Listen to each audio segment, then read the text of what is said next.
She could hear them breathing. Not all 600 of them, of course, but enough to know that the men gathered in the clearing beyond the tree line were real, that they were armed, and that they had no idea she was watching. Sergeant Ellery Garrett lay flat against the forest floor, her cheek pressed into a bed of pine needles that smelled like cold earth and turpentine. The dampness seeped through her uniform and settled against her skin, but she did not move. She had not moved in 47 minutes. Her eyes were open, fixed on the narrow gap between two fallen logs where the forest gave way to a wide clearing in the old timber plantation. Through that gap, she could see movement, shapes passing between tree trunks, the orange glow of cooking fires barely visible in the pre-dawn gray. The sound of voices carried through still morning air, casual and unhurried. Men talking the way men talk when they believe no one is listening. 150 meters away, close enough to hear laughter, close enough to smell wood smoke and coffee, close enough that if any one of those 600 men looked in exactly the right direction, with exactly the right focus, they might see the outline of a woman's face in the undergrowth. But they would not look. That was the whole point. 6 people. 600 people.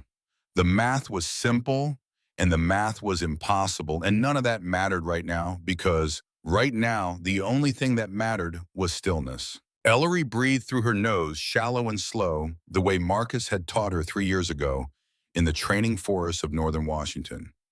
Control the breath and you control the body. Control the body and you control the fear.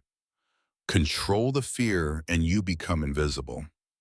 She could feel her heart beating against the ground beneath her, steady and strong, and she let it beat without trying to slow it down, because that was another thing Marcus had taught her. Your heart knows what it is doing. Trust it. Save your discipline for the things you can actually control. Behind her, spaced at careful intervals, 5 men lay equally still. 5 men who had followed her into this forest 14 days ago, and who were now lying in the dirt 150 meters from a small army trusting her with their lives. She had not earned that trust yet, not fully. She knew it and they knew it, and the forest knew it. That was about to change. But that part of the story comes later. First, you need to understand how 6 people ended up in the dirt on a mountainside in Montana, outgunned 100 to 1, with nothing between them and annihilation, except silence and patience, and a radio that could call down fire from the sky. 14 days earlier, the world had been different. The briefing room at Camp Fielding smelled like burnt coffee and whiteboard markers. It was a temporary structure, half tent and half plywood, set up on the edge of a National Guard staging area in the Flathead Valley. Outside, the July heat pushed temperatures into the high 90s, and the humidity coming off the river made the air feel thick enough to chew. Inside, a single air conditioning unit fought a losing battle against the body heat of 30 people crammed into a space built for 15. Ellery stood near the back wall, arms crossed, studying the topographic map that covered most of the front display board. She had been studying in that map for 3 days already, memorizing the contour lines, the drainage patterns, the ridge lines and saddles that define the terrain east of Camp Fielding. The Pine Ridge Wilderness. 70,000 acres of old-growth forest, steep ravines, and mountain meadows that stretch from the valley floor up to the Continental Divide. Beautiful country, dangerous country, and right now, country that belonged to someone else. The sovereign wolves had moved into the Pine Ridge 6 months ago. What started as a handful of armed men camping on federal land had grown into something much larger and much more frightening. 600 armed fighters organized into companies and platoons led by a man named Colonel Elias Hargrove, a former military officer who had decided that the federal government no longer had authority over the Mountain West. They had weapons. They had fortified positions. They had supply lines running through 3 counties. And according to the intelligence briefing that Ellery had read twice that morning, they were planning something big. An attack, possibly on the town of Ridgecrest, a small federal administrative center 12 miles west of Pine Ridge, home to 300 civilians, a post office, a Forest Service district office, and a federal courthouse. The intelligence said the wolves intended to seize Ridgecrest, hold it, and use it as a declaration of sovereignty, a statement that the old rules no longer applied. The timeline was unclear. Maybe 2 weeks, maybe sooner. The intelligence was incomplete, built from satellite imagery, intercepted radio traffic, and the accounts of 2 hikers who had stumbled into a wolf patrol and been held for 3 days before being released with a warning. Colonel Brian Kessler stood at the front of the room, pointer in hand, moving it across the map with the confident strokes of a man who believed that problems were things you solved with sufficient force. Kessler was 55 years old, broad across the shoulders, with a voice that carried the flat authority of a career spent giving orders and having them obeyed. He wore his National Guard uniform with the precision of someone who cared about creases and alignment. His plan was simple, and he explained it simply. 200 National Guard soldiers, 12 helicopters, an air assault into the Pine Ridge to locate and engage the sovereign wolves. Fast, aggressive, overwhelming. Find them, fix them, finish them. Kessler tapped the map 3 times for emphasis, each tap landing on a different valley where satellite imagery had detected possible encampments. Ellery watched him talk and felt something cold settle in her stomach. Not fear, something worse. Recognition. She had seen this kind of confidence before. She had seen it in the faces of men who believed that speed and numbers could solve any problem, and she had seen what happened when the force proved them wrong. She looked across the room and found Marcus Driscoll sitting in a folding chair near the sidewall. He was 62 years old, and he looked every day of it, his hair gone silver, deep lines carved into a face that had spent decades in wind and sun and cold. His left knee was wrapped in a brace that he pretended didn't bother him, and he held a paper cup of coffee that he hadn't touched. Marcus had been the best tactical reconnaissance commander in the unit's history. He had operated in forests on 3 continents. He had written training manuals that were still in use. And now he was here as a consultant because his knee wouldn't let him walk more than a mile without swelling to the size of a cantaloupe, and that fact was slowly killing him in a way that was worse than any enemy ever could. 7 years ago, Marcus had led a 12-man team into the Cascade Range to locate a fortified compound used by an armed separatist group. The intelligence had been good. The terrain had been mapped.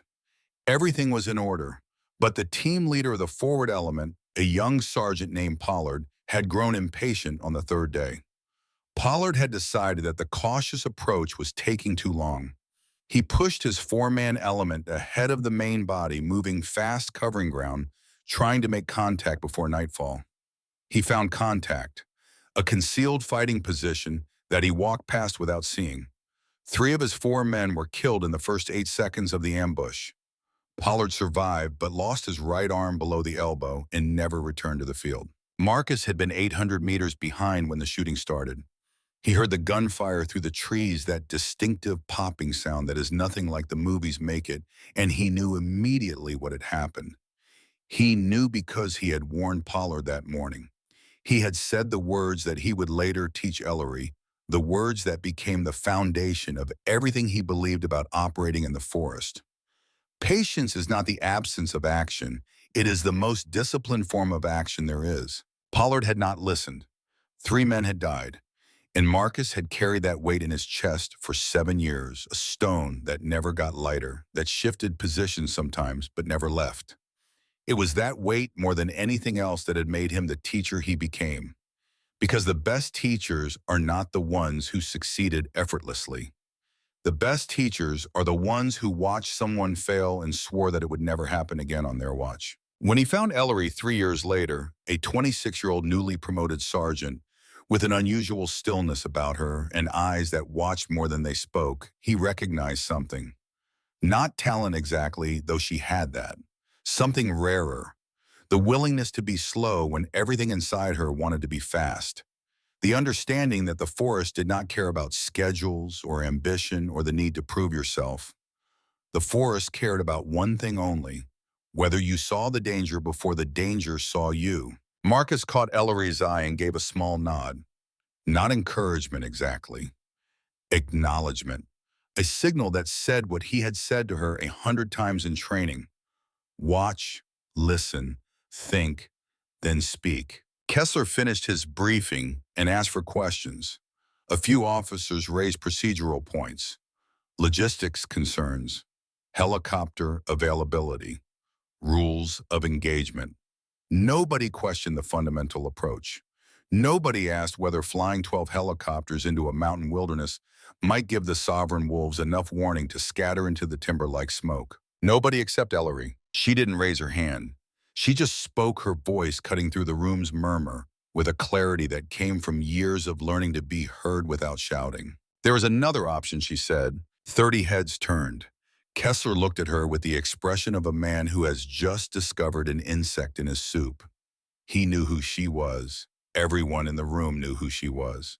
Sergeant Ellery Garrett, 29 years old, leader of a 6-person Federal Tactical Response Unit scout team, the youngest patrol commander in the division. A woman in a room full of men, which in this particular world still meant something, no matter how many policy memos said otherwise. Kessler asked her what option she had in mind. Ellery walked to the map. She pointed to the Pine Ridge, to the valleys and ridge lines east of Camp Fielding. She explained her proposal in short, precise sentences. A 6-person patrol, light, quiet, invisible.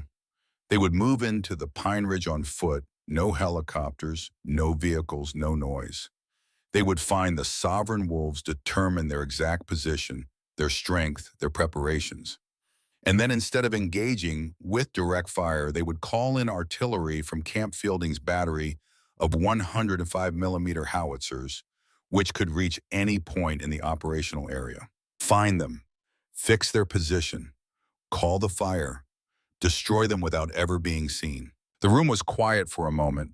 Then Kessler smiled the way a patient teacher smiles at a student who has just said something foolish. 6 people, he said, against 600. Yes, sir. In 70,000 acres of forest. Yes, sir. And you want me to wait while 6 people walk around the woods for 2 weeks instead of sending in a force that can actually get the job done? Kessler did not wait for an answer. He turned back to the room and continued his briefing. The matter settled in his mind. Ellery stood by the map for a moment longer, then returned to her position against the back wall. Her face showed nothing, but her jaw was set in a way that Marcus recognized from 3 years of working with her, a hardness that looked like stubbornness, but was actually something closer to certainty. After the briefing, Marcus caught up with her outside the tent. The heat hit them like opening an oven door. Insects hummed in the tall grass along the gravel path. Somewhere on the staging area, a helicopter engine whined up to speed and then settled back to idle. Marcus told her he would talk to the task force commander. Not Kessler, the man above Kessler. He would ask for 48 hours, 2 weeks of reconnaissance before the air assault launched. If Ellery's team found nothing, Kessler could have his helicopters. But if they found the target, if they could fix the wolves' position precisely enough for effective artillery fire, then the math changed. Then 6 people with a radio could do what 200 soldiers with helicopters might not. Ellery looked at him. She wanted to say thank you, but Marcus had taught her that gratitude was for after the mission, not before. So instead, she asked him one question. What if I am wrong? Marcus took a sip of his cold coffee and grimaced at the taste. Then you will be wrong in the woods, which is the best place to be wrong, because the trees do not write performance reviews. He paused. But you are not wrong, Ellery. I have watched you for 3 years. You read terrain like other people read newspapers. You understand patience in a way that most soldiers never will. The only question is whether you trust yourself as much as I trust you. She did not answer. She did not need to. 2 days later, the team assembled at the eastern edge of Camp Fielding in the gray light before dawn. 6 people and their equipment lined up along a dirt track that led into the tree line 300 meters away. The forest stood like a wall, dark and dense, the first row of pines casting long shadows in the early light. Ellery checked her team one final time. Each of them carried enough gear to survive 2 weeks in the wilderness without resupply. Rifles, either the heavier SLR or the lighter M16, depending on preference. Claymore mines strapped flat against their packs, spare magazines in every available pocket, grenades hanging from load-bearing vests, water purification tablets. Emergency rations, first aid kits, signal mirrors, and the most important item of all, the PRC-77 radio that Beckett Lyle carried on his back, like a child carries a beloved stuffed animal. Always close, always protected. That radio was their lifeline, their weapon, their connection to the artillery battery that could reach out and destroy anything within a 10-kilometer radius. Without it, they were 6 people with small arms. With it, they were a forward observer unit capable of directing the kind of firepower that could reshape a mountainside. Nolan Pruitt stood at the front of the formation, already scanning the tree line with eyes that never seemed to rest. 32 years old, born and raised in the Bighorn Basin of Wyoming, Nolan had been hunting elk and mule deer since he was old enough to carry a rifle. He had tracked animals through terrain that would have defeated most people with GPS units and satellite phones. In the unit, he was the point man, the first one into any environment, the one whose job was to see what others missed. A bent blade of grass, a scuff mark on a rock, a spider web broken at the wrong height. These were the things Nolan saw when other people saw only forest. Beckett Lyle, the radio operator, was 38 and built like a man designed specifically for carrying heavy things through difficult terrain. Broad-shouldered, thick through the chest, with hands that could thread a radio antenna through a needle-sized port or field strip a weapon in the dark. Beckett never raised his voice.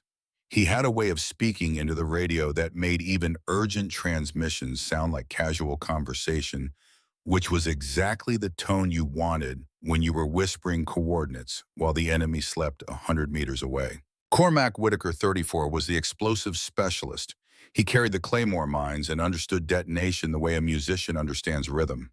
He could set a claymore in the dark by feel alone positioning the curved face toward the kill zone and running the wire back to the firing device without making a sound louder than a leaf settling on water. Cormac was from rural Vermont, the son of a quarry blaster, and he had grown up understanding that controlled destruction was an art form. And then there was Shepard Vane. Shepard was 27 years old, the youngest member of the team, and this was his first major operational deployment. He had graduated at the top of his training class. He had excelled in every evaluation and exercise. On paper, he was exceptional, but paper does not sweat.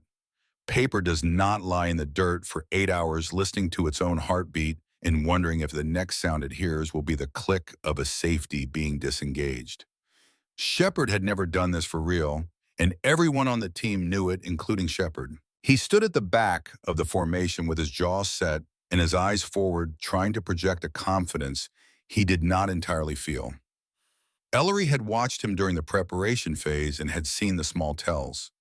The way he checked his weapon one extra time, the way he adjusted his pack straps repeatedly, looking for a comfort that had nothing to do with weight distribution. He was nervous, and being nervous was fine. What mattered was what he did with the nerves. Ellery stood in front of her team and did not give a speech. Speeches were for people who needed motivation, and these 5 did not need motivation. They needed information, and they needed trust. She told them the mission parameters: 14 days maximum, movement rate of no more than 200 meters per hour, total noise discipline at all times, which meant no talking above a whisper, no metal-on-metal contact, no careless footfalls. Every 30 minutes, Beckett would transmit their grid coordinates back to camp fielding. They would move during daylight when they could see tripwires and sentries, and they would establish hidden observation posts at night. The objective was simple: find the sovereign wolves, determine their exact position, their numbers, their armaments, their preparations, report back. And if the opportunity presented itself, call in artillery and destroy them. She told them one more thing, something Marcus had told her years ago, and that she had carried with her like a stone in her pocket ever since. In the forest, the side that sees first has already won. Our job is to see first. Everything else follows from that. Nobody responded. Nobody needed to. Ellery turned toward the tree line and began walking. Behind her, 5 men followed in single file, spaced 5 meters apart, each one stepping where the person ahead had stepped, leaving a trail so faint that within an hour the forest would erase it entirely. They crossed the dirt track. They reached the first row of pines. And then the forest swallowed them whole the way it had swallowed so many others silently and completely, as if they had never existed at all. The first 12 days were a study in patience so extreme it bordered on meditation. They moved through the Pine Ridge Wilderness, the way water moves through limestone slowly and along the path of least resistance. Ellery navigated by terrain association matching the contour lines on her map to the ridges and valleys around her, adjusting their route to stay below the skyline and out of open meadows where a distant observer with binoculars might spot movement. The forest itself was a cathedral of old-growth ponderosa pine Douglas fir and western larch. Trees that had been growing for 300 years rose 150 feet into the air, their canopies so dense that at midday the forest floor existed in a perpetual twilight. The understory was thick with huckleberry bushes, bare grass, and the skeletal remains of fallen timber that had been decomposing for decades. The ground was soft with accumulated needles, which was good for silent movement, but treacherous on slopes where the damp layer could slide under your boots like a carpet on a polished floor. The heat was brutal. 95 degrees by noon with humidity from the river valleys turning the air into something you wore rather than breathed. Sweat soaked through their uniforms within the first hour of each day and never dried. The smell of their own bodies mixed with pine resin and the dark, rich scent of decomposing wood until it became a single constant presence that they stopped noticing by the third day. They developed routines that were invisible to anyone watching from the outside, but that held the team together like the joints in a stone wall. Every morning before first light, Ellery would check each team member with a series of hand signals, a visual inventory that confirmed everyone was alert, hydrated, and ready to move. Nolan would spend the first 30 minutes of daylight reading the ground around their overnight position, looking for any sign that their presence had been detected, any fresh track that didn't belong to them, any disturbance that might mean someone had passed nearby in the dark. Cormac took responsibility for the claymores, positioning them each evening along the most likely avenues of approach to their sleeping position, then retrieving them each morning with the careful choreography of a man who understood that the devices he handled were indifferent to the intentions of whoever triggered them. Beckett maintained the radio with the obsessive attention of a surgeon maintaining a heart-lung machine, checking the battery levels every 4 hours, testing the frequency in brief encrypted bursts that lasted less than a second, keeping the handset wrapped in a waterproof bag that he had modified himself with a quick-release tab that could be opened silently with one hand. These routines were not just practical, they were psychological.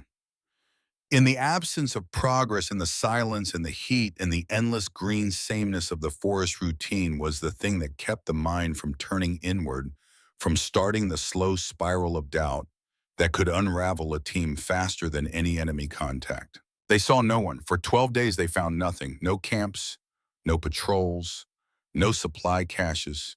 Just forest endless and indifferent, stretching out in every direction like a green ocean with no shore. Shepard Vane felt the frustration first and felt it worst. On the 8th day during a rest halt, he leaned close to Ellery and whispered what everyone else was thinking. "We have covered 6 kilometers in 8 days. We could have walked this in an afternoon. Are we sure they are even out here?" Ellery looked at him. She understood the frustration. She felt it too in the way that a fisherman feels frustration on a day when nothing bites. But the fisherman does not leave the water because the fish do not care about the fisherman's schedule. She whispered back, her lips barely moving. "The forest talks to you if you are quiet enough to listen. We have not been quiet enough yet." Shepard did not reply, but his doubt was visible, and doubt in the field is contagious. Ellery saw Cormac glance at Shepard and then glance at her, measuring, weighing, making the calculations that soldiers always make about their leaders. She filed it away and kept moving. On the 10th day, Nolan found a footprint, a single boot print in the mud beside a creek crossing, partially washed away by water, but still readable. Military surplus tread pattern, size 11 or 12, recent, maybe 2 days old. Nolan knelt beside it for a full minute reading the print the way a scholar reads an ancient text, extracting meaning from depth and angle and the pattern of displacement around the edges. Ellery knelt beside him, and they communicated in hand signals. One person, moving northeast, standard pace not hurried, probably a scout or a runner carrying messages between positions. It was not much, one footprint, one person, but it was the first physical evidence that the sovereign wolves were using this part of the forest, and it meant the team was moving in the right direction. Ellery adjusted their route slightly northeast, and they continued. On the 12th day, nothing. On the 13th day, everything. The afternoon light was turning golden, the sun dropping toward the ridgeline to the west, sending long columns of light through gaps in the canopy. The forest was at its most beautiful and its most deceptive at this hour, because the shifting light created shadows that moved even when nothing else did, and a careless eye could mistake a shadow for a man or a man for a shadow. Nolan was on point 10 meters ahead of the rest of the team, moving through a stand of young pine that had grown up in the gap left by a long-dead giant. He was placing each foot with the deliberate precision of a man walking across a floor made of glass, testing the ground with his toe before committing his weight, his rifle held across his chest with his finger indexed along the receiver above the trigger. Then he stopped. His left fist came up and closed the universal signal. Freeze. Behind him, 5 people became statues. Mid-step, mid-breath, wherever they were when the signal came, they stopped and held. Nolan sank slowly to one knee. His eyes were fixed on the ground ahead of him. Ellery waited 10 seconds. 20. 30. Then she moved forward in a crouch. Each step placed on ground she could see was clear until she was beside Nolan. She looked down at what had stopped him. Footprints. Not one, dozens. Overlapping, crossing back and forth across a narrow game trail that cut through the pine stand. Boot prints, military surplus, the deep lug tread worn by men who spent their days walking rough terrain. The prints came in multiple sizes, multiple depths, multiple directions. The soil was dark and damp. The edges were still sharp, not yet softened by wind or gravity. Ellery touched the dirt inside the nearest print. Cool, slightly tacky. Her mind processed the information, automatically matching moisture content against temperature and humidity, calculating time elapsed since the foot had pressed into the soil. Minutes, not hours, minutes. These people had walked through here within the last 30 minutes, maybe less, maybe much less. She looked up from the tracks and scanned the forest ahead. The pine stand continued for another 50 meters before giving way to denser old growth. Beyond that, the terrain dropped into a wide valley that her map showed as a series of gentle benches, the kind of terrain where people would naturally gather because the ground was flat and the water was close. The intelligence reports had placed the sovereign wolves 4 kilometers east of Camp Fielding. These tracks were only 2.5 kilometers out. The wolves were not where they were supposed to be. They were here, they were close. They were close enough that somewhere beyond those trees, somewhere down in that valley, hundreds of armed men were gathering. This was the moment.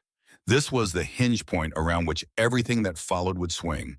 Every decision Ellery made in the next 60 seconds would determine whether 6 people lived or died, whether an attack on Ridgecrest was prevented or carried out, whether this mission ended in triumph, or in a footnote about a patrol that walked into the forest and never walked out. She could radio Camp Fielding, request helicopter, gunships, air support, a reaction force. That would bring help, but it would also bring noise, and noise would scatter the wolves into the timber where they could never be found. She could set an ambush right here on the trail and engage the next group that walked past. 6 rifles from concealment could kill 20 or 30 men before the rest reacted. That would be a victory by most measures. That would be something to write in a report. But 20 or 30 was not 600. And if they opened fire, the remaining 570 would vanish into the forest. The intelligence would be lost. The target would disappear. And 6 people against 570 in a running firefight through old-growth timber was not a fight. It was a funeral.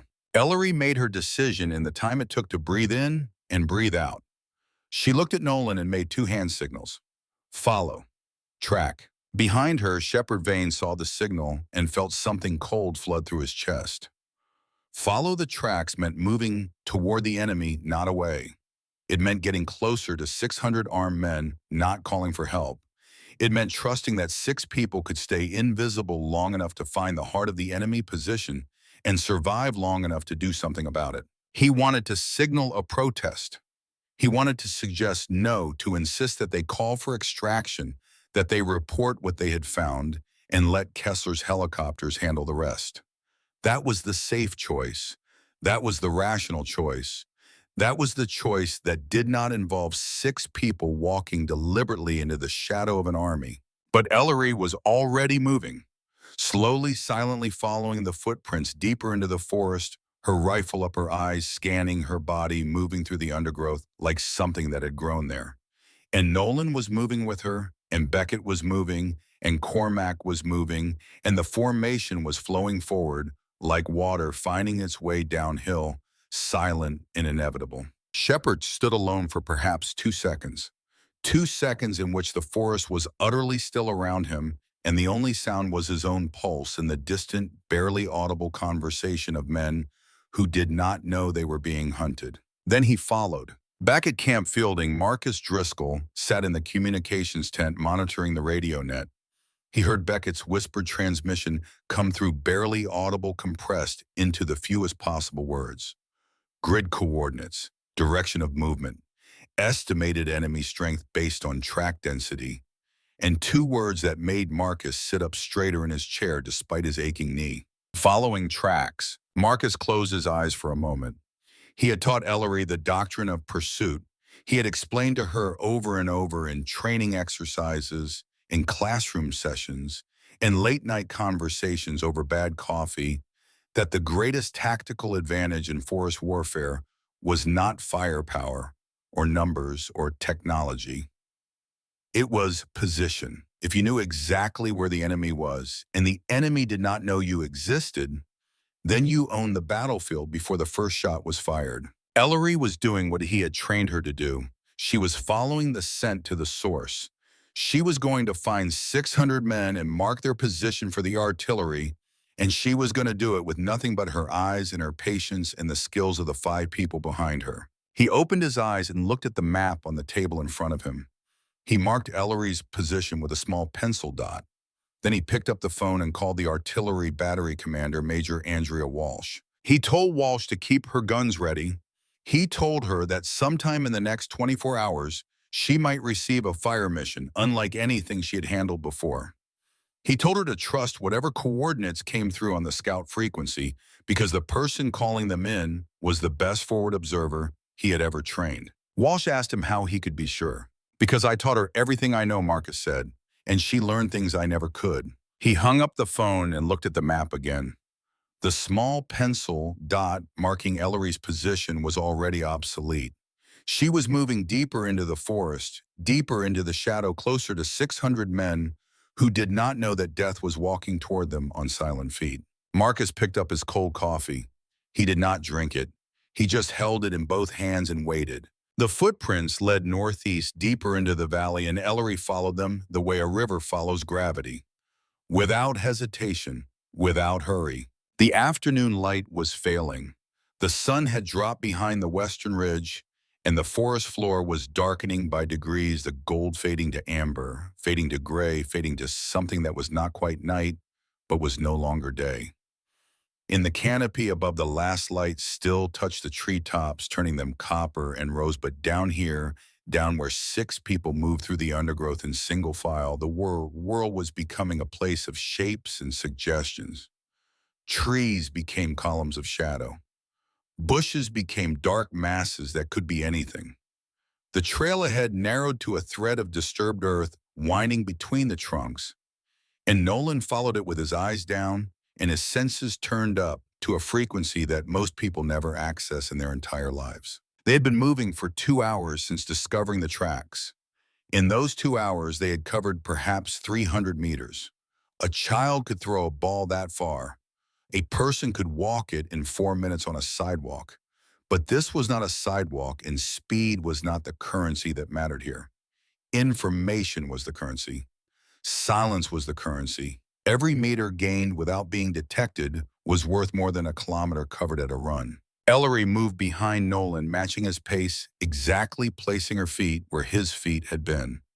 Her rifle held low and close, her breathing controlled through her nose in long, shallow cycles. Behind her, the team followed in the same rhythm, a single organism with 6 heartbeats threading itself through the forest like a needle through cloth. Every 30 minutes, Beckett Lyle unslung the radio handset from its cradle against his chest and pressed it to his lips.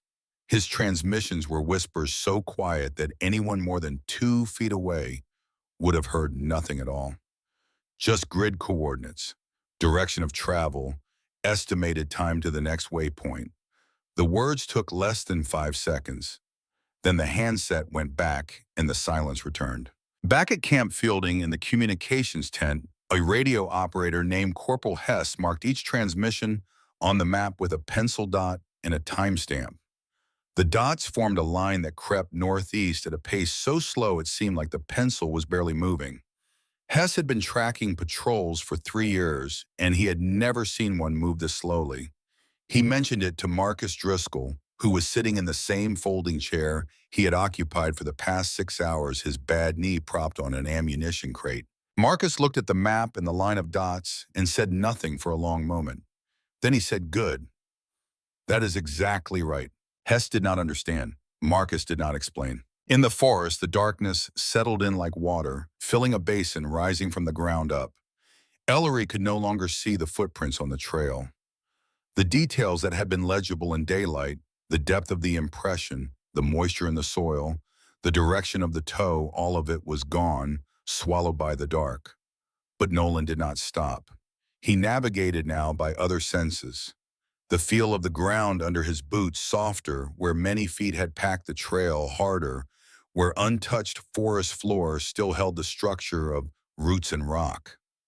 The smell of the air, which carried faint traces of smoke and human habitation from somewhere ahead, growing stronger by imperceptible degrees as they moved closer to whatever lay at the end of these tracks. The forest at night was alive in ways that the daytime forest concealed. Owls called from invisible perches, their voices dropping through the canopy like stones into water. Small animals moved through the undergrowth, their passage marked by rustling that started and stopped, with the unpredictability of things that lived by instinct rather than plan. Somewhere to the south, a coyote began to howl and was answered by another, and then another, until the sound surrounded them on 3 sides, and Shepard Vane felt the hair rise on the back of his neck, before the howling faded and the silence returned. Every sound had to be classified. Every sound had to be assigned to a category, natural or human, threat or ambient. The mind did this automatically after enough training, sorting inputs the way a post office sorts mail, but it was exhausting work, and the exhaustion was cumulative. By midnight, Ellery could feel the fatigue pressing against her awareness, like a hand pressing against a window, not breaking through yet, but applying constant pressure. She did not stop. Stopping was not an option. The tracks were fresh, and the enemy was close, and every hour that passed was an hour closer to whatever the Sovereign Wolves were planning. If their intelligence was right, the attack on Ridgecrest could come within 24 hours. If the team stopped to rest, they might wake up to the sound of gunfire 12 miles to the west as 600 armed men hit a town of 300 civilians. So they moved. Hour after hour through the deep hours of the night, when the body wants nothing except to lie down and close its eyes, they moved. 1 foot in front of the other. Stop. Listen. Count to 60. Move again. 50 meters. Stop.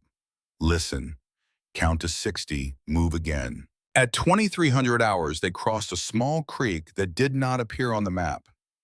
The water was no more than ankle deep, running over smooth stones that clicked faintly underfoot, no matter how carefully they stepped. Ellery spent 4 minutes studying the creek bed before choosing a crossing point where the stones were largest and most stable, where a misplaced foot was least likely to slip and send a splash echoing through the silent forest. They crossed one at a time, each person waiting until the one ahead had reached the far bank before stepping into the water. The creek took them 12 minutes to cross, 12 minutes for 15 feet of water. At midnight, the temperature dropped. The sweat that had soaked their uniforms all day turned cold against their skin, and Ellery felt the first shiver run through her shoulders. She clenched her jaw to stop her teeth from chattering, because even that small sound, the involuntary percussion of enamel on enamel, could carry in the stillness. Behind her, she knew the others were doing the same, fighting in their own bodies in the most basic way possible, trying to be quieter than biology wanted them to be. Nolan stopped 3 times during the night to examine things on the ground that Ellery could not see. Each time he knelt for 2 or 3 minutes, his fingers touching the earth with the delicacy of a blind person reading Braille. And each time he rose and adjusted their direction, slightly following signs that were invisible to everyone but him. A depression in the pine needles where someone had knelt. A patch of bark scraped from a tree trunk at shoulder height, the kind of mark a rifle sling leaves when a man leans against a tree to rest. A cigarette butt barely visible, crushed into the dirt and already half buried by fallen needles, but still carrying the faintest ghost of tobacco smell when Nolan held it beneath his nose. These were the breadcrumbs. These were the signs that an army had passed this way, and recently and in numbers, that confirmed what the intelligence had suggested. Ellery marked each discovery on her map with a tiny pencil dot, building a picture of the enemy's movements the way an archaeologist reconstructs a civilization from pottery shards and broken tools. The technique was maddening in its deliberateness. Shepard felt it most acutely. His body was young and strong and wanted to cover ground, wanted to stride forward and get this over with, wanted to reach the objective or turn back or do anything other than this glacial creep through an endless, dark forest. His training had prepared him for hardship and danger, but it had not fully prepared him for this particular kind of discipline. The discipline of extreme slowness, which is harder than the discipline of extreme effort, because effort at least gives you the satisfaction of feeling like you are doing something. He thought about Kessler's plan, 200 men in helicopters, fast, aggressive, decisive. They would have been there by now. They would have found the enemy or scattered them, and the mission would be over one way or another. Instead, here he was creeping through the dark at the pace of a garden snail, following a woman 10 years older than the plan he had been taught to believe in. But then he remembered the sound of the branch. It happened at 0200 hours, 2 in the morning, in a stretch of forest so dark that Shepard could not see his own hands. The team was moving through a dense stand of young Douglas fir, the trees growing so close together that they had to turn sideways to pass between the trunks, and the ground beneath the trees was littered with fallen branches hidden under a layer of dead needles. Shepard's right boot came down on a branch. He felt it the instant before it happened. The slight give of wood under a compression, the millisecond of resistance before the break, and then the sound. A crack, sharp and clean and impossibly loud in the silence. It was not a gunshot. It was not an explosion.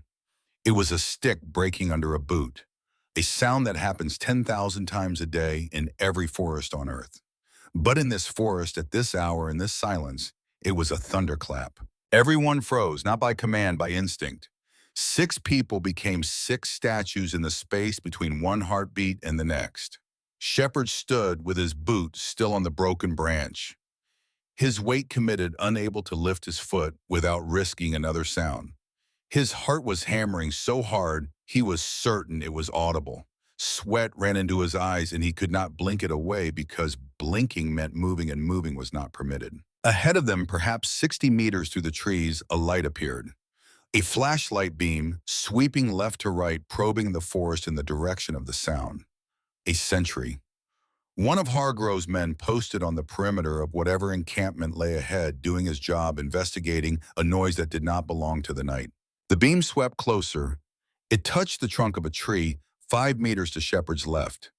It illuminated a patch of ground 10 meters ahead, turning the pine needles bright gold against the surrounding darkness.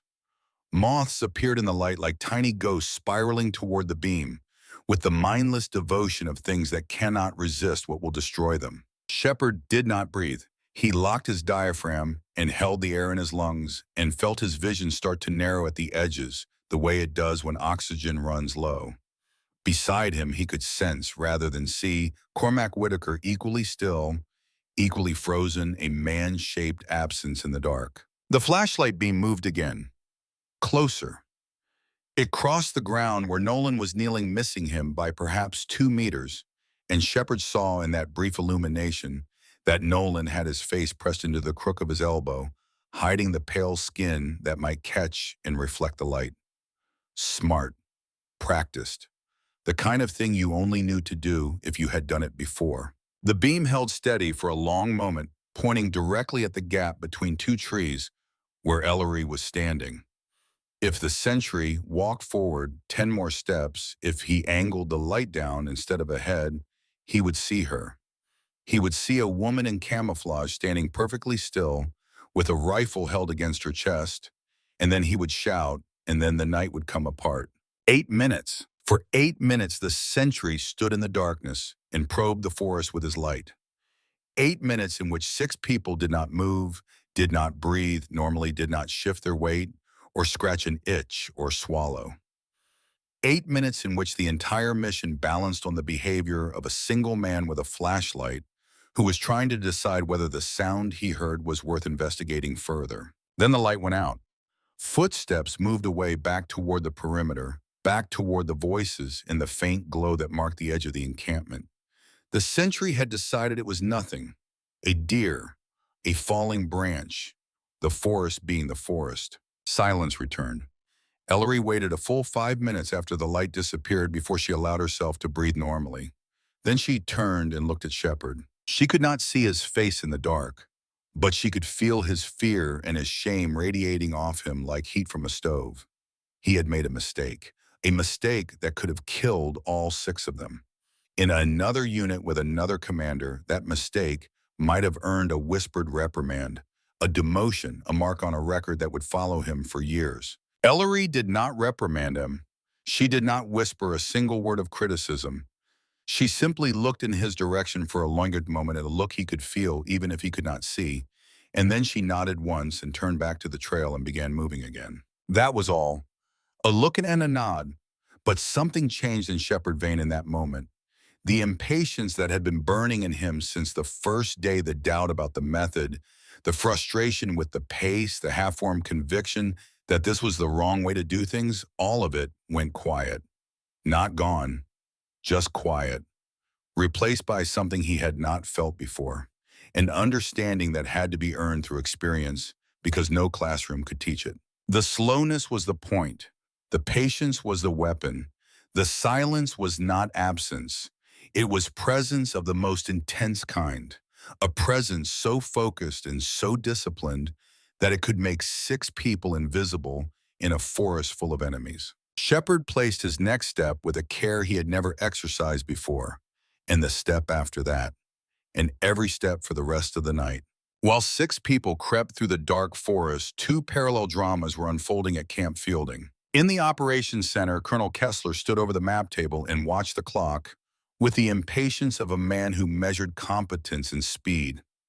Ellery's patrol had been in the field for 13 days.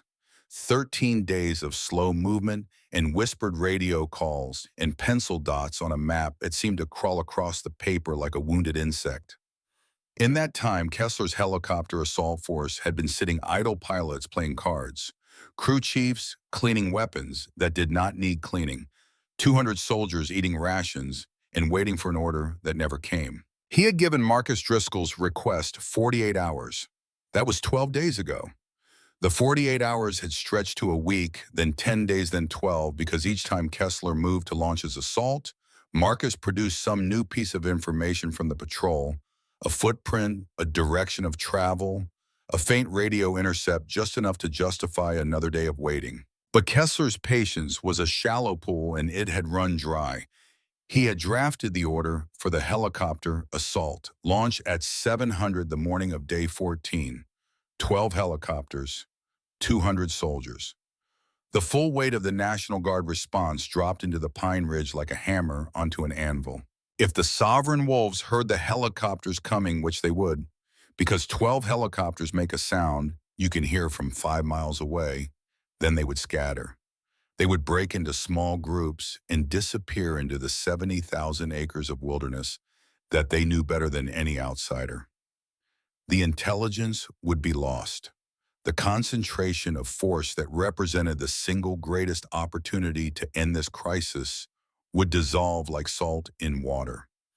And 6 people in the forest would suddenly be surrounded by small, angry, well-armed groups of men who would be looking for someone to blame for the noise in the sky. Marcus knew all of this. He sat in the communications tent with the latest transmission from Beckett-Lyle in front of him, the grid coordinates showing the patrol's position now less than 500 meters from where the track density suggested the main enemy concentration would be. 500 meters, close. So close that by dawn the patrol might be in position to call fire. But dawn was also when Kessler's helicopters were scheduled to launch. And if those helicopters launched, everything Ellery had done in 13 days of silent movement would be erased in the time it took for rotor blades to reach operating speed. Marcus looked at the clock. 300. 4 hours until Kessler's launch order went into effect. 4 hours to get Ellery into position and get the artillery firing before 12 helicopters turned the entire operation into a disaster. He picked up the phone and called Major Andrea Walsh. Walsh commanded the artillery battery at Camp Fielding. 4 105mm howitzers, each capable of throwing a 33-pound high-explosive shell more than 10 kilometers. Her crews were experienced and fast. They could put a round in the air every 15 seconds per gun, which meant that at full rate of fire, a shell was landing on target every 4 seconds. That was the kind of mathematics that could reshape a landscape. Marcus told Walsh what he knew. The patrol was close, possibly within hours of fixing the target.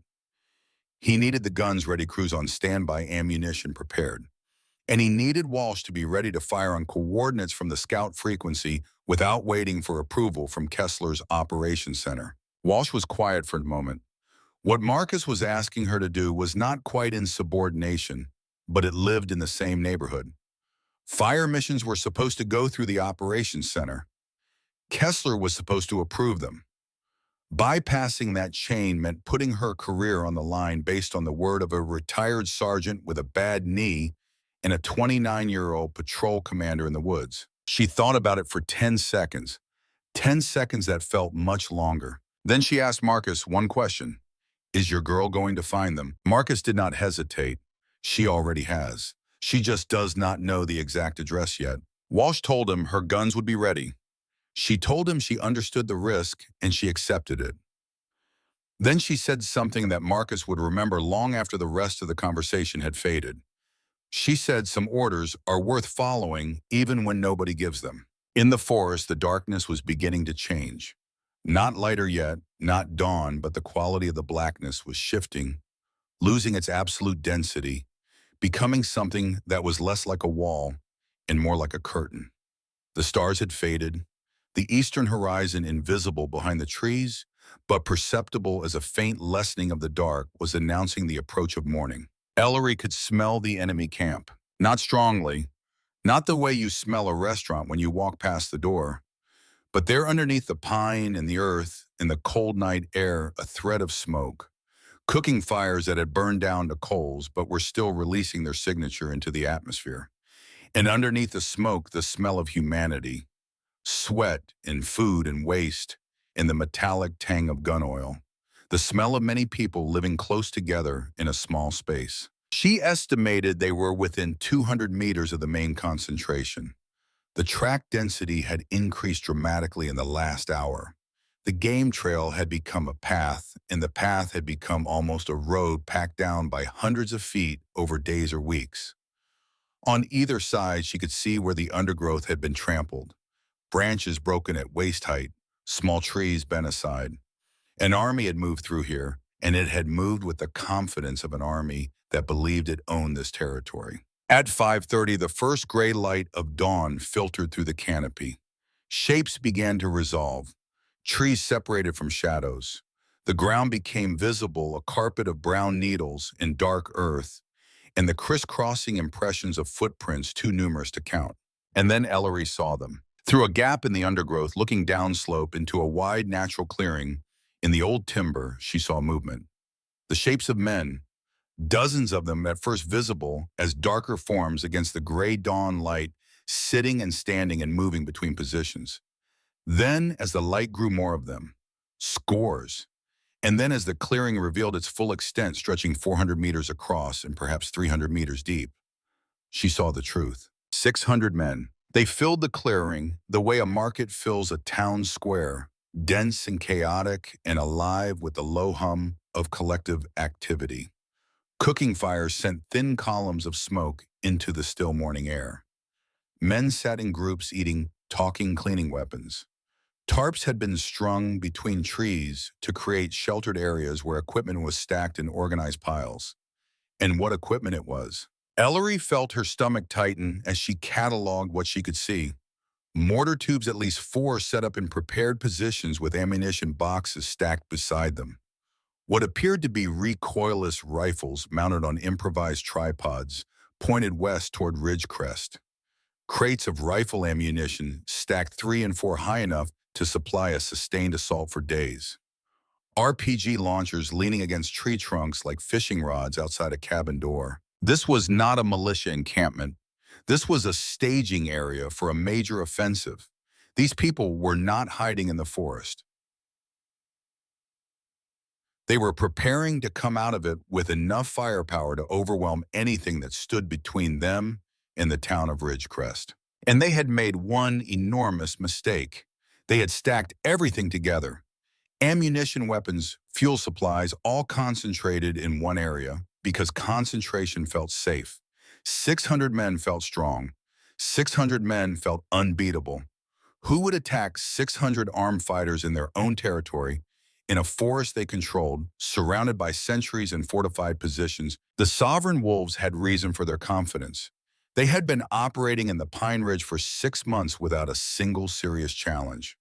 Federal law enforcement had attempted 2 operations against them in that time. The first was a negotiation team that drove up a logging road in 3 SUVs and was turned back at a roadblock by 40 armed men who made it clear that the conversation was over before it began. The second was a surveillance drone that the wolves shot down with a hunting rifle on its 3rd pass over their territory, a fight of marksmanship that became a recruiting tool when the video appeared on encrypted channels. They had beaten the system twice, and the system had not come back. That pattern breeds a particular kind of arrogance, the arrogance of people who mistake the government's caution for weakness. Hargrove encouraged it. In his evening addresses to the assembled fighters, which the patrol could not hear, but which captured members would later describe in detail, he spoke about the inevitable collapse of federal authority, about the new order that would rise from the mountains, about the historical inevitability of men who were willing to fight defeating institutions that were afraid to. His men believed him. They believed him because belief is easier than doubt, and because the evidence of their own experience supported his claims. They had defied the federal government, and the federal government had blinked. They had 600 men and enough weapons to arm twice that number. They had the forest, and they had each other, and they had the certainty that comes from living inside an echo chamber where every voice confirms what you already want to believe. That certainty was their real weakness, not the stacked ammunition, not the cooking fires that made smoke, not the sentries who watched the sky instead of the ground. Those were symptoms. The disease was the belief that because they could not see a threat, no threat existed. But the sentries were watching for helicopters. They were watching for large formations of soldiers moving through the timber. They were watching for the kind of threat that announced itself with noise and movement in the visible signature of a conventional military operation. They were not watching for 6 people lying motionless in the undergrowth 150 meters away, so still that a bird had landed on a branch 3 feet above Cormac Whitaker's head and had not noticed him. Ellery looked at her map. She measured the distance from her position to the center of the enemy concentration. She measured the distance from the enemy concentration to Camp Fielding's artillery battery, 2.8 kilometers, well within the effective range of the 105 millimeter howitzers. She looked at her watch, 6:15. Less than 45 minutes until Kessler's helicopters were scheduled to launch.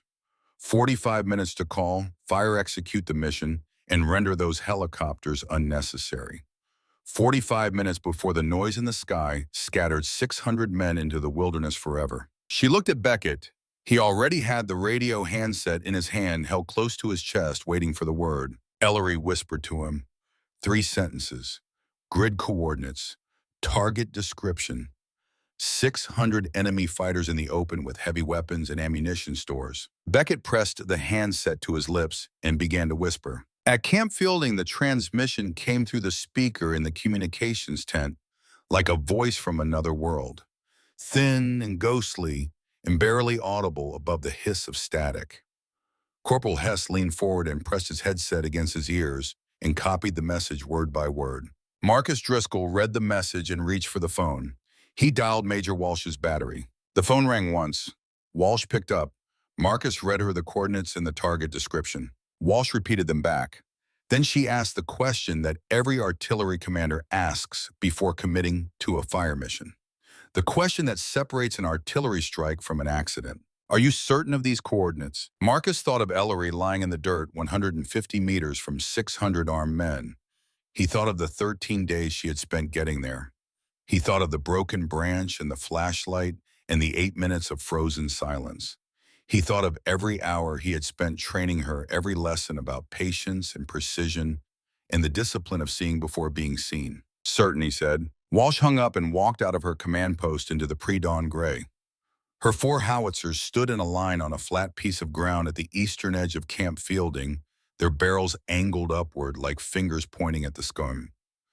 24 crew members stood at their positions waiting. They had been waiting all night. She gave the order, load and prepare for fire mission. Priority target. The crews began to move. Shells came out of their storage crates and were passed hand to hand to the loaders. Propellant charges were measured and attached. Elevation and azimuth were calculated from the coordinates and dialed into the gun sights with the precision of a watchmaker setting a spring. At 0645, everything was ready. 4 guns, 4 crews, 4 shells and 4 breaches, each one containing enough high explosive to turn a 30-meter circle of forest into a crater. At that same moment in the operations center, 200 meters away, Colonel Kessler was finalizing the helicopter assault order. His aide had the flight manifest printed.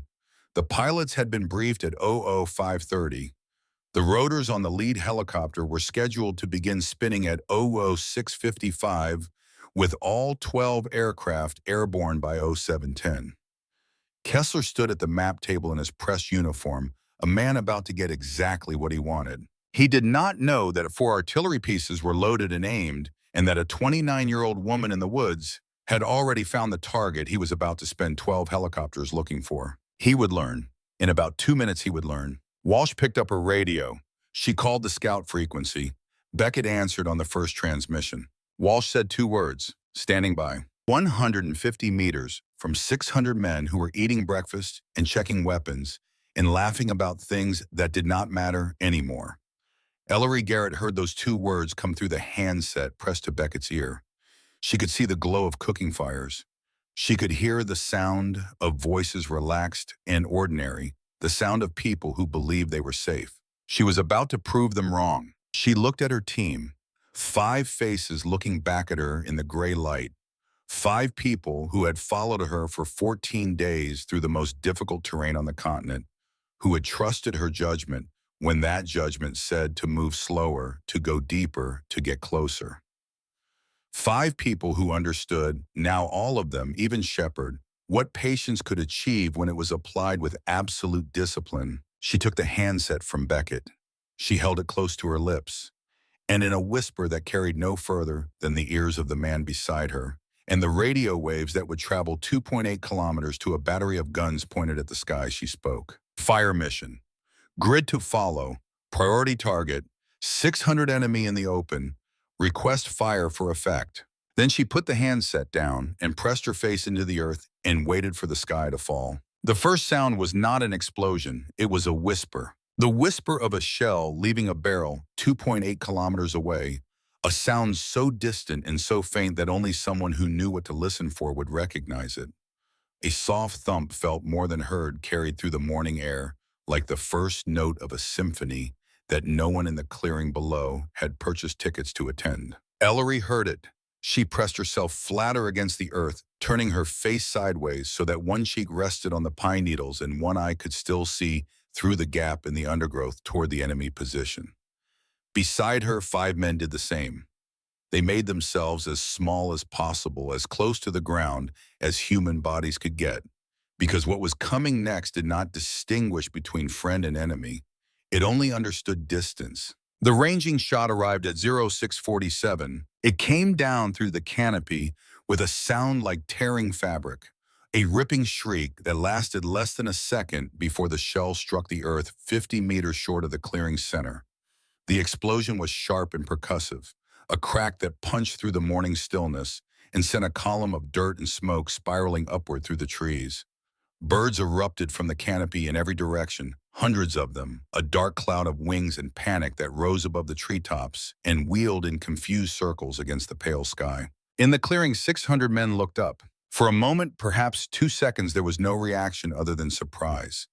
Heads turned toward the column of smoke. Conversation stopped mid-sentence. A man holding a cup of coffee stood motionless with a cup halfway to his lips, staring at the place where a tree had stood 1 second ago and a crater existed now.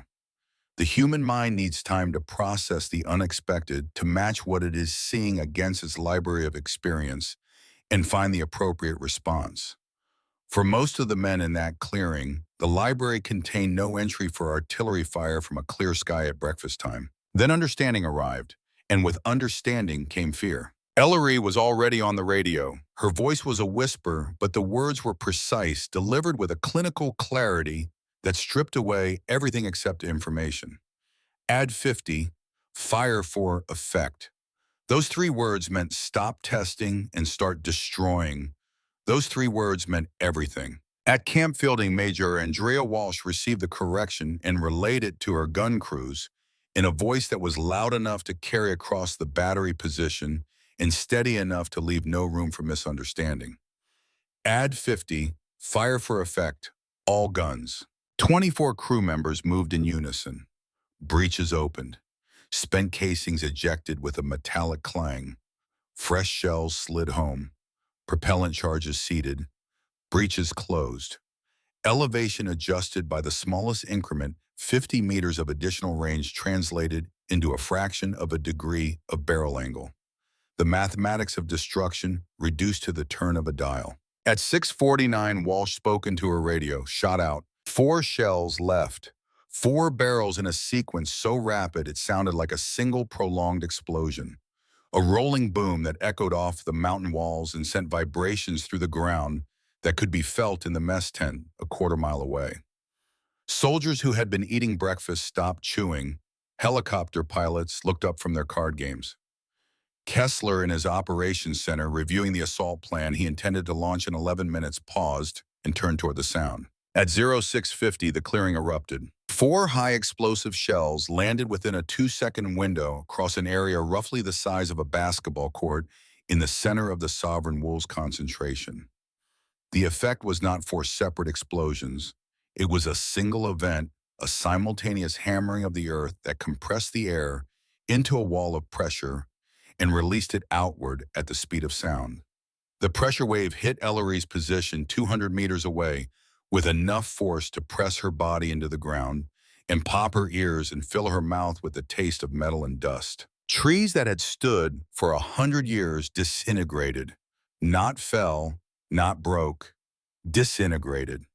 The trunks became clouds of splinters that flew outward in every direction, each splinter a projectile, each piece of bark a fragment, traveling fast enough to pierce skin and muscle and bone.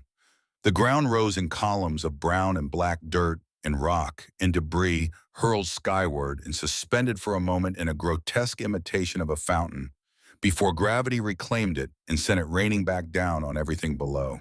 And then the guns fired again. This was what fire for effect meant. Not a single volley. All state boss on a pause to assess damage. Continuous fire round after round, shell after shell. each gun crew working at maximum rate, loading and firing every 15 seconds with a mechanical rhythm that transformed individual actions into a continuous flow of destruction. 4 guns firing in rotation meant a shell arriving on target every 4 seconds. Every 4 seconds, another 33 pounds of high explosive and steel casing detonated in the clearing, where 600 men were trying to understand what was happening to them. Ellery kept her eye on the gap in the undergrowth. She watched the clearing through the smoke and debris with the detached focus of a surgeon watching a monitor during an operation. Her job was not over. Her job was only beginning. Because artillery without observation is just noise. Artillery with a trained observer directing each adjustment, walking the fire across the target like a painter drawing a brush across canvas, that was the difference between a barrage and an annihilation. She saw groups of men running north toward a tree line that might offer cover. She keyed the radio, north 200. Beckett repeated it. 30 seconds later, shells began landing in the tree line to the north.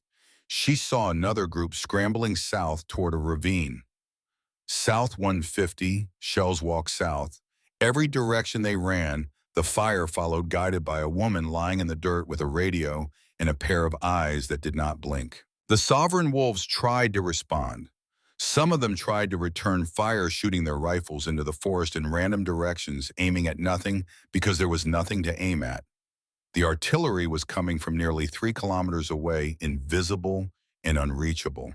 Others tried to reach the mortar positions, thinking they could fire back, but the mortar positions had been in the center of the clearing, and the center of the clearing no longer existed as a recognizable place. Then the secondary explosions began. The ammunition stores, those neat stacks of crates that had represented months of smuggling and accumulation, began to detonate. The first explosion was a single crate of rifle ammunition ignited by a shell fragment that punched through the wooden side and struck a cartridge primer. The crate erupted in a sustained crackle of individual rounds, cooking off bullets, flying in every direction without aim or purpose. A lethal hailstorm that lasted 30 seconds and cut down men who had survived the initial barrage. Then a second crate went, then a third, then an entire pallet of mortar rounds detonated in a single massive blast that was larger than any of the artillery shells. A deep, thundering boom that Ellery felt in her chest cavity, and that sent a mushroom of black smoke boiling up above the canopy.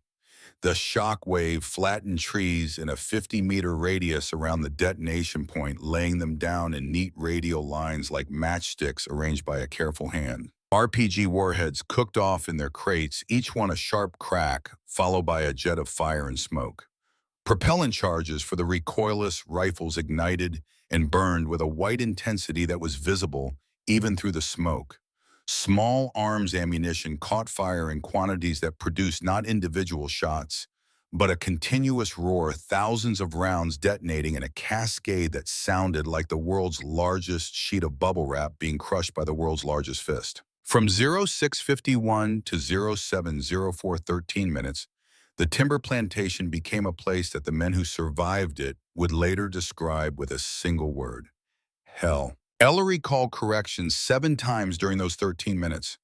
Each correction shifted the fire to a new concentration of fleeing men, a new pocket of resistance, a new area where the smoke cleared enough for her to see movement. She operated with a precision that was almost mechanical, her voice never rising above a whisper, her observations delivered in the terse grammar of fire direction that eliminated every unnecessary word. White phosphorus marker rounds burst among the trees, igniting spot fires that sent columns of acrid white smoke drifting across the clearing. The smoke served a dual purpose. It marked impact points for the gun crews, and it obscured the vision of anyone trying to organize a coherent response. The phosphorus itself burned at temperatures that could not be extinguished by water-producing wounds that were as terrible as they were effective. Tree bursts were the worst, shells that detonated when they struck the canopy rather than the ground, sending their shrapnel downward in a cone of metal fragments that reached the forest floor like steel rain. There was no protection from tree bursts. A foxhole would not save you. A bunker would not save you. The only defense was not being there, And for 600 men packed into a 400-meter clearing, not being there was not an option. At her position, Ellery felt each impact as a physical sensation, a compression of air followed by a release, a rhythmic pulsing that resonated in her bones and made her teeth ache. Debris fell around her position constantly, pine needles and bark fragments and pieces of wood spinning down from the canopy like confetti at a parade that celebrated nothing worth celebrating. The air smelled of cordite and phosphorus and burnt pine sap, a chemical cocktail that stung her eyes and coated the back of her throat. She did not close her eyes. She did not stop watching. She did not stop calling corrections. Because this was what the 14 days had been for. This was what the patience and the silence and the discipline had purchased. Not the right to kill, but the knowledge of exactly where to direct the killing so that it would be thorough and it would be final and it would prevent the larger killing that 600 armed men had been planning to inflict on a town of 300 civilians 12 miles to the west. At 07:04, Ellery keyed the radio one final time. Ceasefire, ceasefire, ceasefire. The guns fell silent. The last shell had already left its barrel, already arcing through the morning sky, and it landed 3 seconds after the ceasefire call with a final crump that echoed off the ridgeline and faded into the distance like the last note of a requiem. Then silence. Not ordinary silence. Not the silence of a quiet morning or an empty room. This was the silence that follows violence so extreme that it strips the world of its ability to make sound. The birds were gone. The insects were gone. The wind itself seemed to have stopped, as if the atmosphere needed a moment to recover from what had been pushed through it. Smoke rose from the clearing in a column so thick and so dark that it was visible from Camp Fielding, visible from the highway 20 miles south, visible from anywhere within a 100-mile radius, where a person happened to look east and see a pillar of gray and black climbing into the morning sky like a signal fire built by giants. Small fires burned throughout the clearing, feeding on splintered wood and scattered supplies and things that Ellery chose not to identify. The trees that were still standing, and there were not many, had been stripped of their branches and bark. They stood like white bones pointing at the sky, skeletal and bare monuments to what had stood there 15 minutes ago and would never stand there again. Ellery did not move forward. That was the decision that saved her team's life a second time. The instinct, the powerful magnetic pull of wanting to see the result, to walk into the clearing and confirm the damage and count the dead, that instinct was wrong. And she knew it was wrong because Marcus had told her it was wrong 100 times during training. After a strike, the survivors are disoriented, terrified, wounded, and armed. They cannot process what has happened to them. They do not know who attacked them or from where. They are in a state of psychological shock that makes them unpredictable and therefore more dangerous than they were before the first shell landed.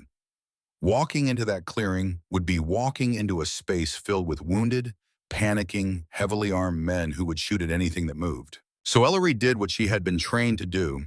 She signaled withdrawal. The team began to pull back from their observation position, moving south away from the clearing, retracing their route through the undergrowth with the same agonizing slowness they had used to approach.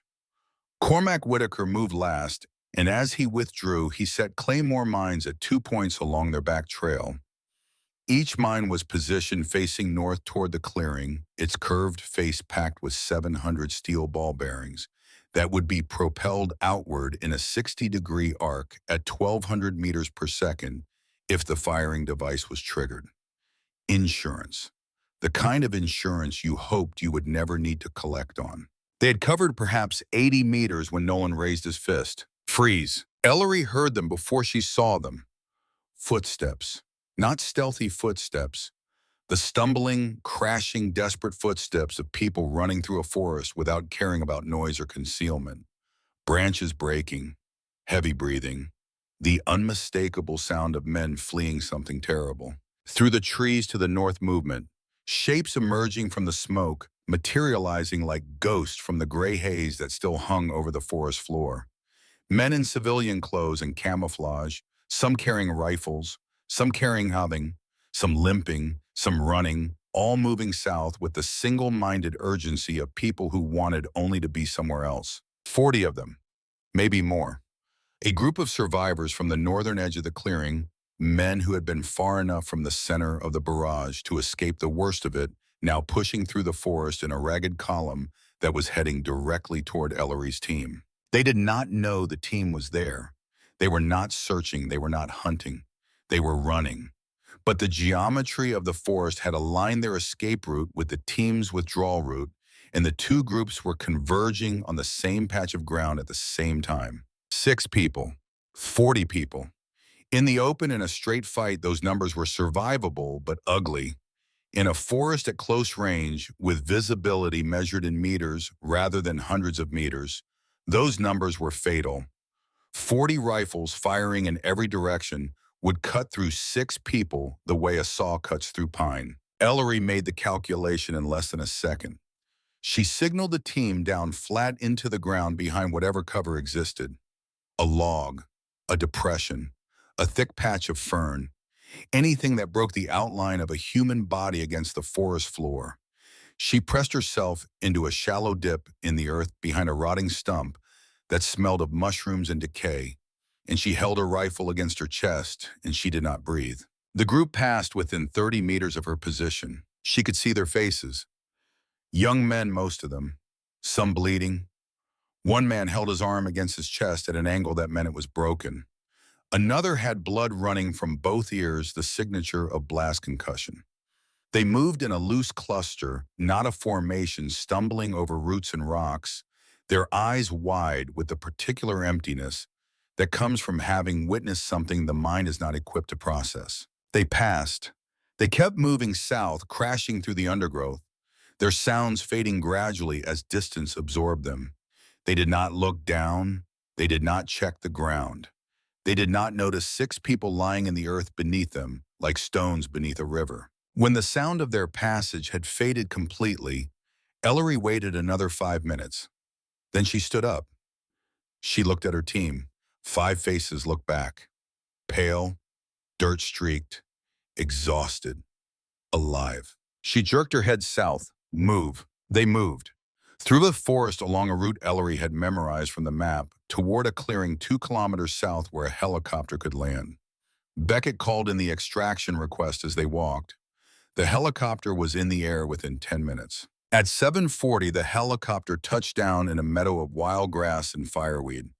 The rotor wash flattened the grass in expanding circles and sent seed heads spiraling into the morning air like tiny white parachutes.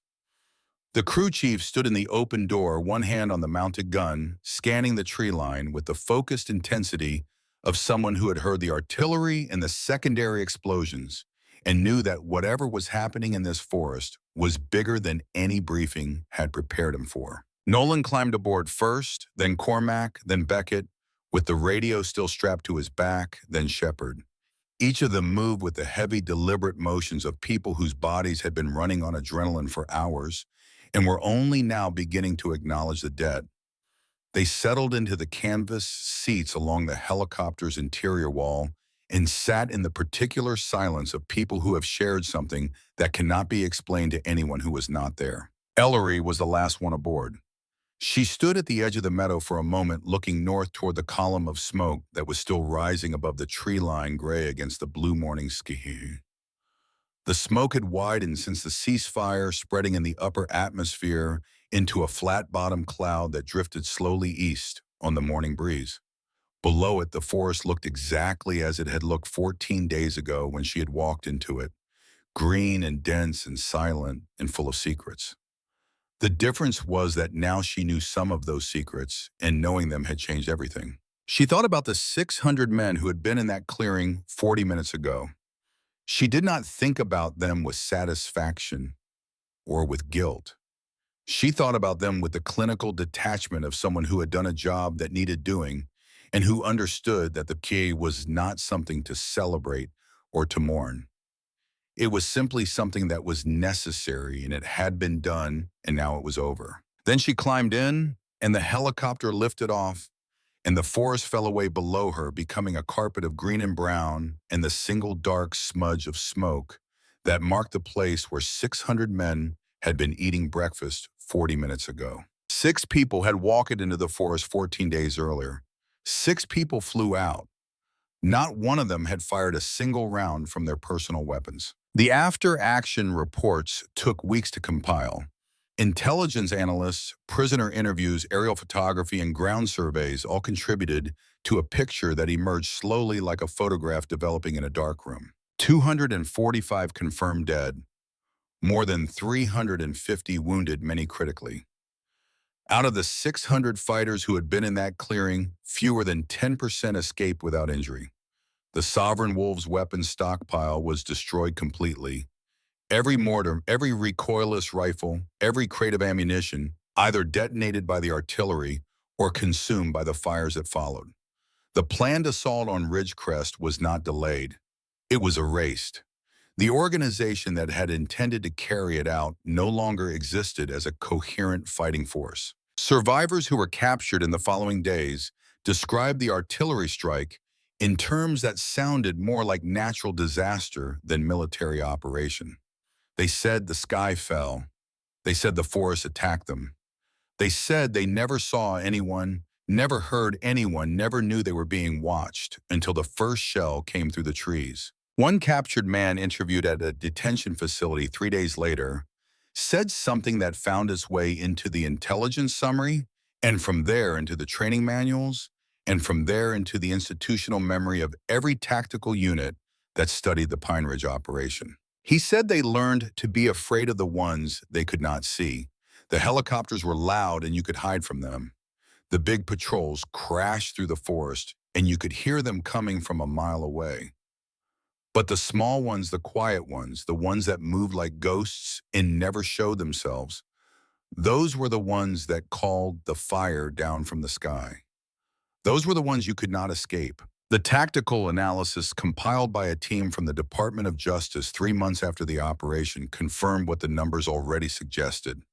The Pine Ridge strike had achieved a result that no conventional operation in the region had come close to matching. The report noted that the entire engagement from the first ranging shot to the ceasefire call had lasted less time than it takes most people to eat breakfast. It noted that the cost of the operation measured in ammunition expended and personnel deployed was a fraction of what Kessler's helicopter assault would have cost. And it noted in a footnote that would be quoted in military academies for years afterward that the decisive factor was not the artillery itself, but the 14 days of patient reconnaissance that preceded it. Without exact coordinates, without precise knowledge of the enemy's disposition and concentration, the artillery would have been firing blind into 70,000 acres of wilderness. The shells would have landed on empty ground. The Sovereign Wolves would have scattered, and the attack on Ridgecrest would have proceeded as planned. It was the 6 people on the ground who made the difference. It was the eyes, it was the patience, it was the willingness to move 2 kilometers in 14 hours when every instinct screamed to move faster. That was what the artillery could not provide on its own. That was what the helicopters could never replace. Ellery received a commendation. Her team received commendations. The operation was briefed to senior leadership as a model of precision reconnaissance and indirect fire coordination. For a brief window of time, it seemed like the lessons of Pine Ridge might change how things were done. They did not. Colonel Kessler's after-action report described the operation as a success of the Joint Task Force response, emphasizing the role of the National Guard's staging and support infrastructure, which he had commanded. The report dedicated 4 pages to the logistical framework that had maintained Camp Fielding as a forward operating base. It praised the readiness of the helicopter crews who had been prepared to launch at a moment's notice. It commended the artillery battery for its rapid and effective response to the fire mission, noting that the guns had been maintained at peak readiness under Kessler's overall operational command. The 6-person patrol was mentioned in a single paragraph on page 11 of a 23-page document. Ellery's name appeared once misspelled. The methodology, the slow movement, the 14 days of patient reconnaissance, the principle that seeing first was more important than shooting first, was characterized as effective in this specific situation, but not broadly applicable to standard operational doctrine. The report recommended that future operations continue to emphasize rapid deployment and overwhelming force as the primary response model. Marcus read the report in his kitchen, standing at the counter with his reading glasses sliding down his nose, and he felt something that was not quite anger and not quite sadness, but lived somewhere in the space between the two. He had seen this before, not just once, many times. The institutional preference for the dramatic over the effective, for the visible over the invisible, for the plan that looked impressive on paper, over the plan that worked in the dirt. It was the oldest story in the history of organizations. The people who did the work rarely got to write the report. Subsequent operations in the region reverted to Kessler's preferred approach.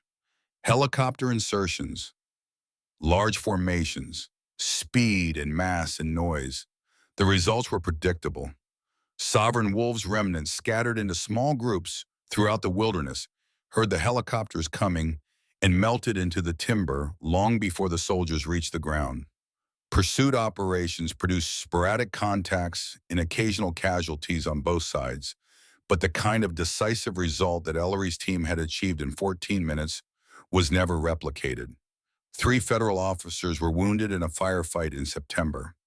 A helicopter was damaged by ground fire in October. The remnants of the Sovereign Wolves were never fully eliminated. They simply dispersed, absorbed into the wilderness, becoming the kind of problem that persists because the solution requires a patience that institutions are unable to sustain. Ellery did not protest. She did not write a rebuttal to Kessler's report. She did not go to the press or file a complaint through official channels. She understood something that Marcus had taught her early in her training, a lesson that had nothing to do with forests or tactics or the trajectory of artillery shells. You cannot make people see what they do not want to see. You can only make sure that the knowledge survives. You can only pass it on to the next person who is willing to learn. She returned to the training center in northern Washington. The center was a cluster of low buildings set among second-growth timber at the end of a gravel road that didn't appear on any public map. It rained there more often than it did in the fine, persistent drizzle that turned the forest floor into a sponge and the sky into a ceiling of gray that hung just above the treetops. It was the opposite of Pine Ridge in almost every way, cool where Montana had been hot, wet where Montana had been humid, quiet where Montana had been in those 14 minutes the loudest place on earth. Ellery fit into it the way she fit into all forests, naturally, without effort, without the need to impose herself on the environment. She was assigned a class of 12 new tactical response candidates, men and women in their 20s who had volunteered for the hardest training the unit offered and who arrived on their first day with the eager energy of people who believed that courage and aggression were the same thing. They had been selected from hundreds of applicants. They were fit, motivated, intelligent, and almost entirely wrong about what the next 6 months would require of them. They expected to learn how to shoot faster, move faster, react faster. They expected to learn the skills of aggression, the skills of the hunter who charges after his prey. Ellery was going to teach them the skills of a different kind of hunter, the hunter who waits, the hunter who watches, the hunter who understands that the prey does not need to be chased if you already know where it is going to be. On that first morning, she stood in front of the classroom and looked at their faces. Young, confident, impatient, ready to learn how to fight. She recognized the look. She had worn it herself 3 years ago, sitting in a classroom just like this one, listening to a 60-year-old man with a bad knee tell her things she did not want to hear. She picked up a marker and walked to the whiteboard. She wrote 7 words in capital letters, the same 7 words that Marcus Driscoll had written on a whiteboard 3 years ago when she had been sitting where they were sitting, now young and confident and wrong about what mattered most. The side that sees first has already won. She put down the marker and turned to face the class. 12 faces looked back at her with the polite attentiveness of people who were waiting for the real lesson to begin. They did not yet understand that the real lesson was already on the board, that everything she would teach them over the next 6 months, every technique and tactic and principle, was a variation on those 7 words. This is the only lesson, she said. Everything else is just details. She saw a few of them glance at each other. She saw the subtle shifts of expression that said, "That is it." She recognized it. She had made the same face. Marcus had seen it and had said nothing because he knew that some lessons cannot be taught in a classroom. They can only be learned in the dirt, in the dark, in the silence of a forest, where the only thing between you and 600 armed men is your ability to be still. She would take them into the forest tomorrow. She would begin teaching them to walk slowly, and some of them would learn and some of them would not. And the ones who learned would carry the knowledge forward in the way she was carrying it now, a chain of understanding passed from hand to hand across generations, from Marcus to her, from her to them, from them to whoever came next. That was the only legacy that mattered. Not the commendations, not the after-action reports, not the paragraph on page 11 of Kessler's document. The legacy was the knowledge itself, alive in the minds of people who understood what it meant and who would use it when the time came. 300 miles south, in a small house on the edge of the Flathead Valley, where the foothills rose toward the mountains and the ponderosa pines grew thick enough to block the afternoon sun, Marcus Driscoll sat on his front porch in a wooden chair that was older than most of the people he had ever commanded. His left knee ached the way it always ached in the mornings, a deep, persistent throb that was as much a part of him now as his heartbeat. His phone rang. He looked at the screen. He answered. Ellery's voice came through clear and steady, the same voice that had whispered fire missions into a radio handset while 600 men slept 150 meters away. I started with the new class today, she said. How are they? Young, confident. They think speed is a virtue. Marcus smiled. A small smile, barely visible, the kind of smile that lived mostly in the eyes. What did you tell them? I told them the only lesson, the one you taught me. Silence on the line. Not uncomfortable silence. The silence of two people who understood each other well enough that words were optional. Then Marcus spoke. Teach them to be patient, Ellery. Teach them that the forest rewards the ones who listen. Ellery said she would. Marcus hung up the phone. He leaned back in his chair and looked out at the tree line, at the ponderosa pines standing in their silent rows, at the shadows moving between the trunks as the morning breeze stirred the branches. Somewhere in those trees, a bird was singing. A simple song, 3 notes repeated, the kind of sound that most people never noticed, because they were too busy making noise of their own. Marcus noticed. He had always noticed. That was the whole point. He lifted his coffee to his lips and drank. For the first time in as long as he could remember, the coffee was still warm. The forest at Pine Ridge had already begun to heal. New growth was pushing up through the scorched earth where 200 artillery shells had landed in 14 minutes. Grass and wildflowers were reclaiming the craters. Saplings were reaching toward the gaps in the canopy where old trees had been shattered. In a few years, the scars would be invisible. In a decade, the forest would look as if nothing had ever happened there. But in training centers across the country, in windowless classrooms, where the next generation of tactical operators sat in rows and learned the craft of moving unseen through hostile territory, instructors still told the story. The story of a morning in July when 6 people walked into 70,000 acres of wilderness and found an army and destroyed it without firing a single shot. The story of a 29-year-old woman who trusted patience over aggression and silence over speed, and who proved that in any fight, in any terrain, in any century, the side that sees first does not merely have an advantage. The side that sees first has already won.